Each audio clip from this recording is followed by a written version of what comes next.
Good morning, beautiful. It's great to see you.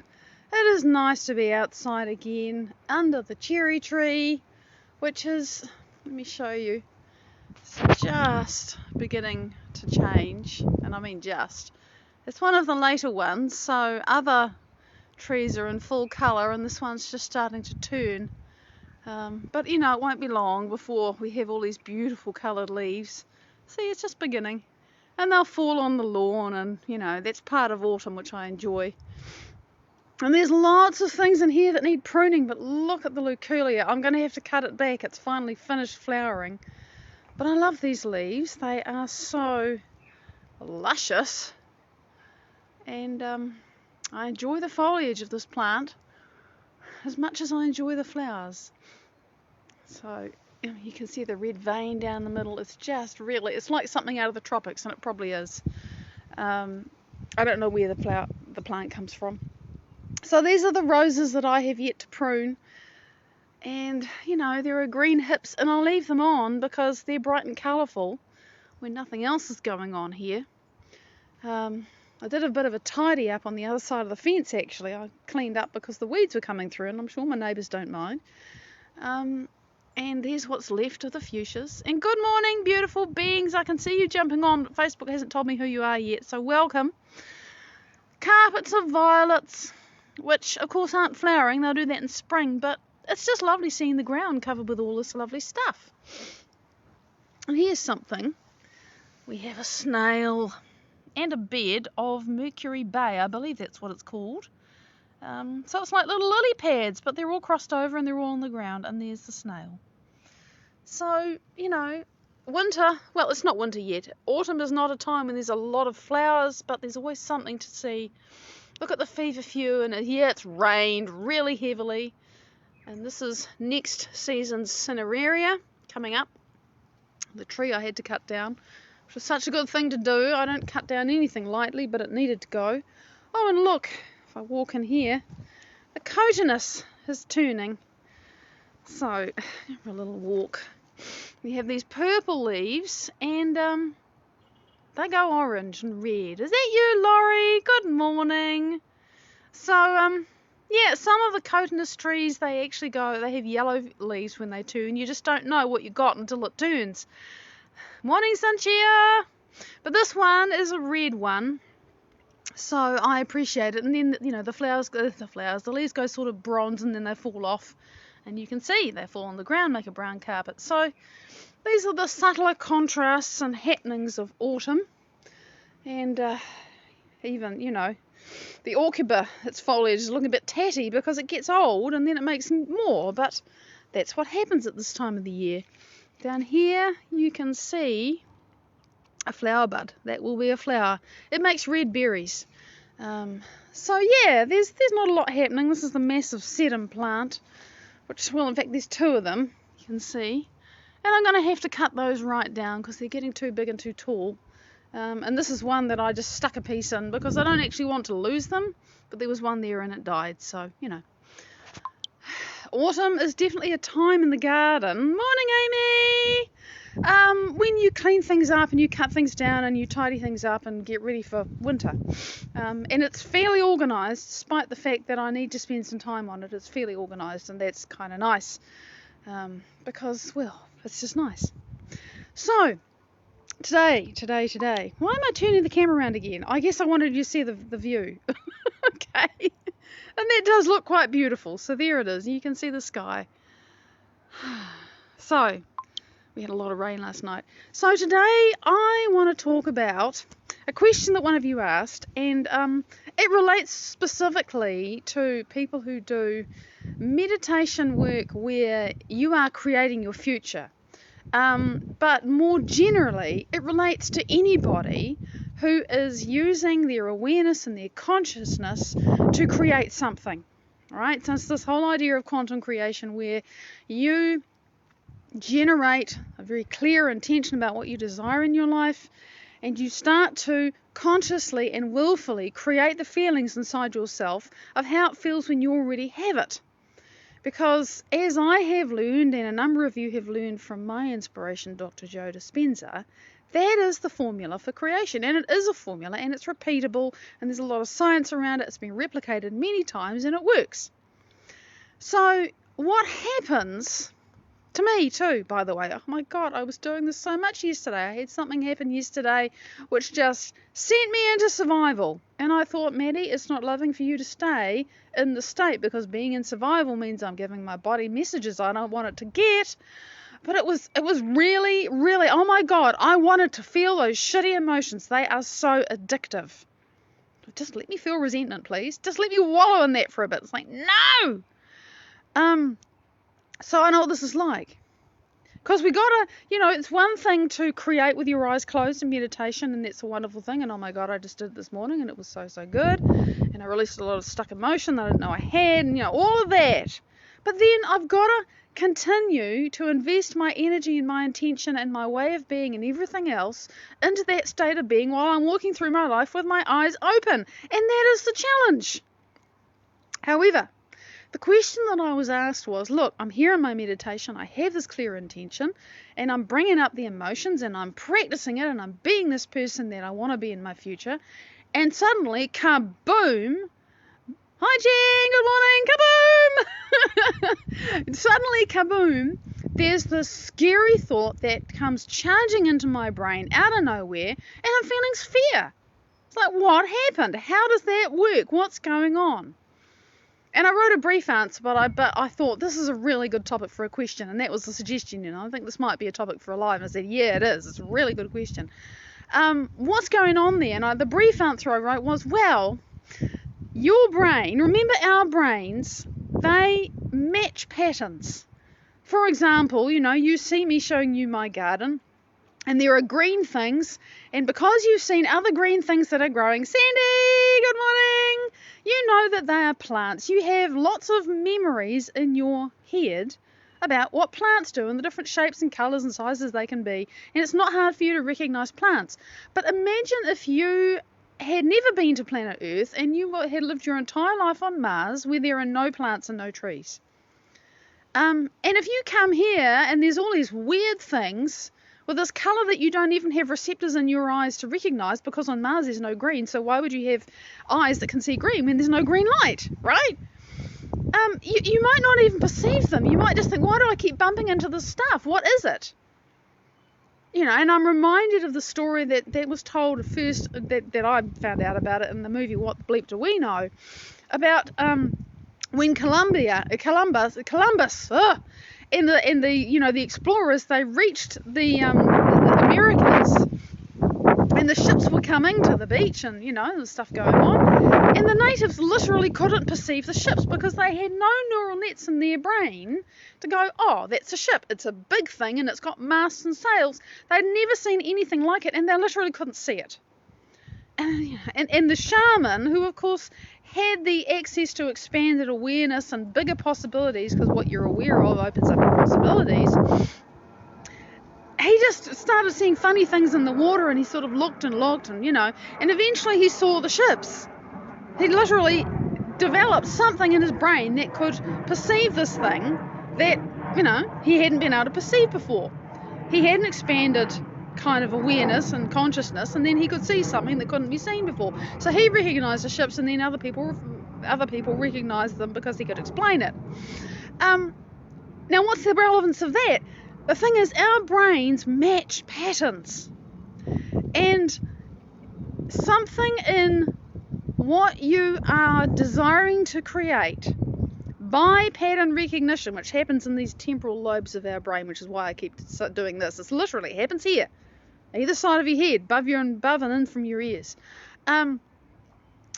Something in what you want to create by pattern recognition can be matched by your brain with something that is recognised as a threat.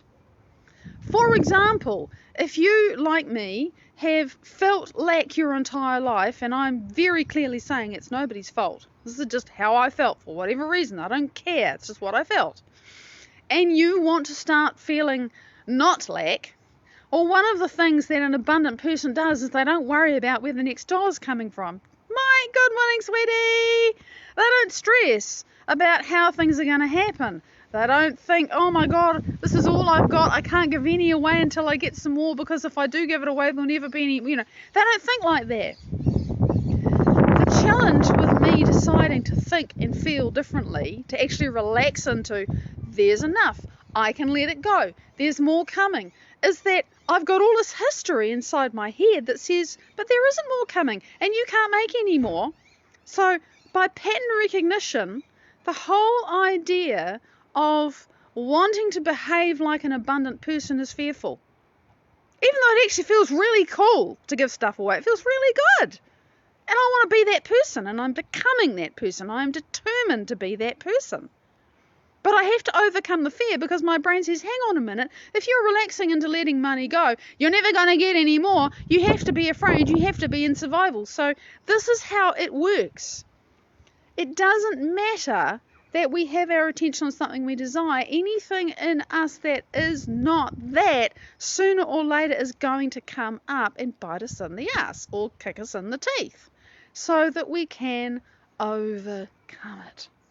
That's the whole point.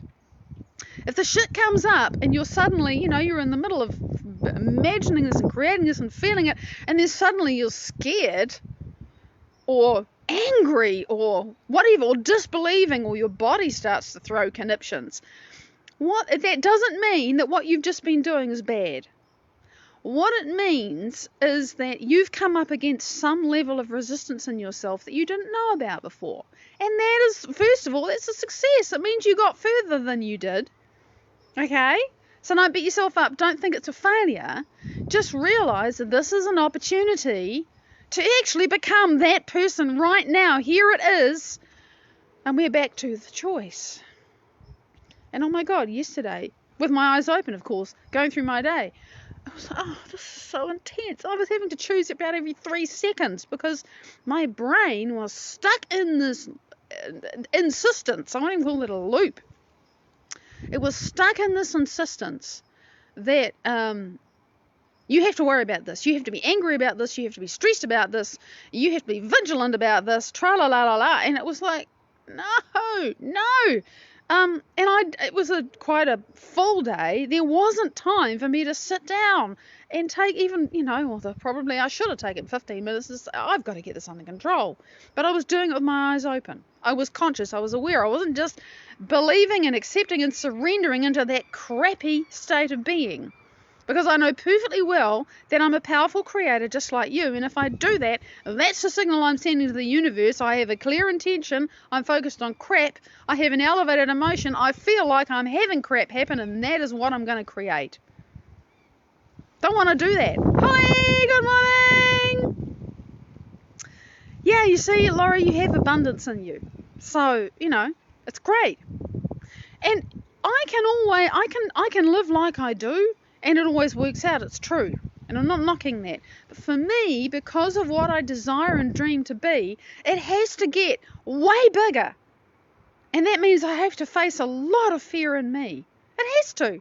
Otherwise, I'm just going to keep on wishing and hoping and dreaming and, oh, well, one day, good things take time. Actually, no.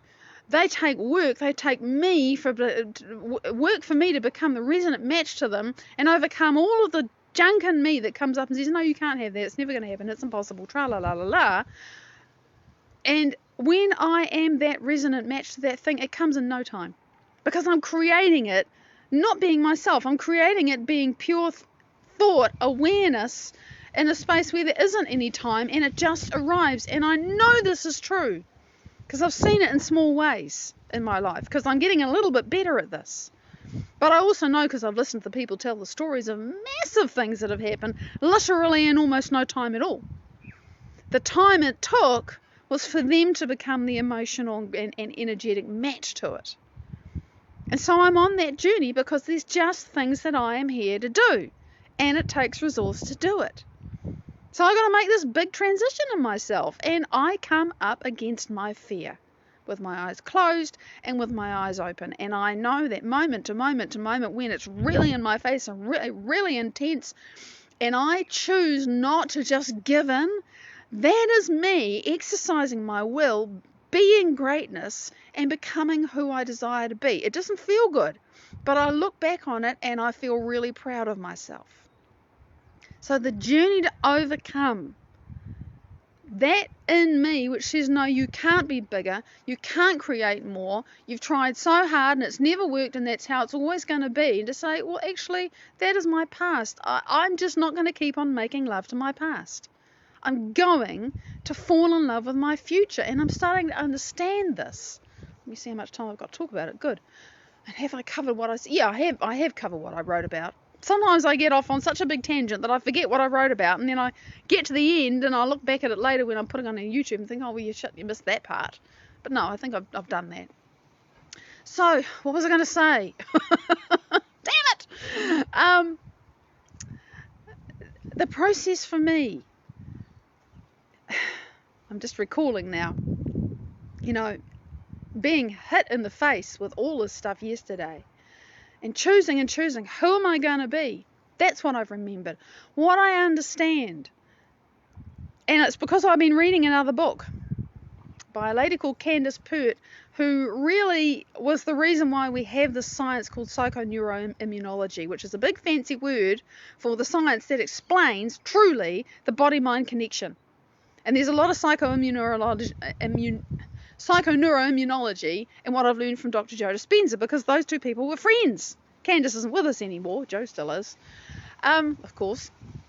And what I understand now is, how I said, not recently, but what happens is when we condition our bodies into being, in my case, the mind of lack, the mind of it'll never change, that my body will do that automatically for me without me making any effort. It will say, come on, feel the resentment, feel the lack, feel the impossibility.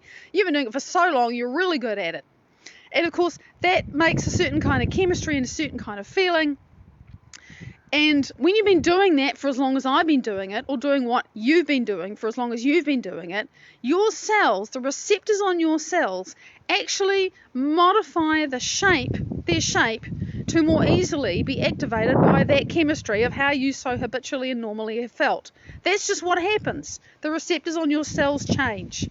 They change shape. Now, receptors don't actually sit there like a solid thing. They actually shimmy, they wriggle, they vibrate, they're in motion. This is a really amazing fact. When I read it, oh my God, our cells, I've seen some really amazing footage of stuff at a cellular level, and it's alive, it's wriggling, it's moving, it's resonating. And what I understand now is that those cell receptors have become the shape they are because I've bombarded them with the same chemistry for however long. And what I am doing as I practice the new thought and I practice the new feeling is I'm saying to the cells that are used to docking a triangle, and I want them to dock a square now, hey, here's a square, here's a square, here's a square. And the cell's saying, but I'm used to triangles, I'm used to triangles, I'm used to triangles. But the thing is, if you keep sending squares, if you keep sending whatever it is, the new shape of who you're being, if you keep having that experience, you're giving your body a taste of the experience before it's actually happened in real life, quote unquote. Laura, it's lovely to see you, honey. Enjoy the bit at the end when you get back to it. Enjoy your day. Mwah. If we keep on teaching our bodies how it feels ahead of the experience, you're sending squares, you're sending squares, you're sending squares, and sooner or later, and we don't know how long it's going to take, but sooner or later, the receptors on the cell go, oh shit, there are squares. Oh. And it can happen gradually, or if you have a really powerful experience, it can happen in an instant, or a minute, or a second, It can happen very, very quickly because I've seen the evidence about that. But it can also happen gently and incrementally, that the receptors go, shit, there are all these squares. And there's not so many triangles anymore. Gee, I think we should change. Make use of what's here. That is literally what we are doing. But there's this in-between period where the receptors don't know whether to do squares or triangles. It's like, oh, what do you want? What do you want? What do you want? And that is when you're doing your creation, you're imagining, you are putting yourself there, you're having the feeling as much as you know how to do it. You're, and I don't want to say you're seeing it, you're imagining it, you are envisioning it in terms of putting yourself in the experience. And your body doesn't know which one to do. And that's when the body says, but hang on, we're used to triangles. Here's a triangle thought. And you're like, no, squares, squares, triangle, triangle, squares, triangle, squares. And there is a and I know I was there yesterday. And I know I'm still there because the thing that I'm changing in me is so deep. And it goes across all these different things. You know, the thing that came up yesterday was not the same as the thing that I was dealing with the day before and the day before that. But I was in my meditation dealing with this, and I just got the download, this is on the same frequency. And I thought, oh shit, it is. It's the same fear. It comes out in different expressions, but it's the same resonance of fear and lack. And I have to control. I have to be hyper vigilant. I have to manage this. I have to monitor it. I can never let it go, and I can't trust anybody or anything to look after it. That's what I am working with. It's in my face. And I'm grateful, even as it's difficult. Because this is what's kept me in lack my entire life. You know? So I'm grateful to be moving through it, but hell, it's a journey. So this is what happens. This is why this stuff comes up, because the body says, I'm used to triangles. Have a triangle thought. I want more triangles. And you're saying, no, I want squares. This is what squares feel like. Get used to squares. And the cells and the receptors are they're dithering and they're wondering, and we just have to keep doing it until a message gets through. So that's what's going on. When you're in one space and suddenly, kaboom, it comes out of left field and you think, where the hell did that come from? That's where it comes from. Your body's saying, I'm used to triangles. And you have to keep saying, well, we're doing squares now. So, yeah, I love this message. It's empowering. This is how it works, folks. This is fact. Okay. Now, in 3.5 years, 3.5 years, 3.5 hours, I'm going to be back. I'm going to be back to tell you what a beautiful Sang Marie Gomez has been up to in the Gambia. It's exciting times there too. Very much love. Thank you for joining with me. Until then, bye-bye.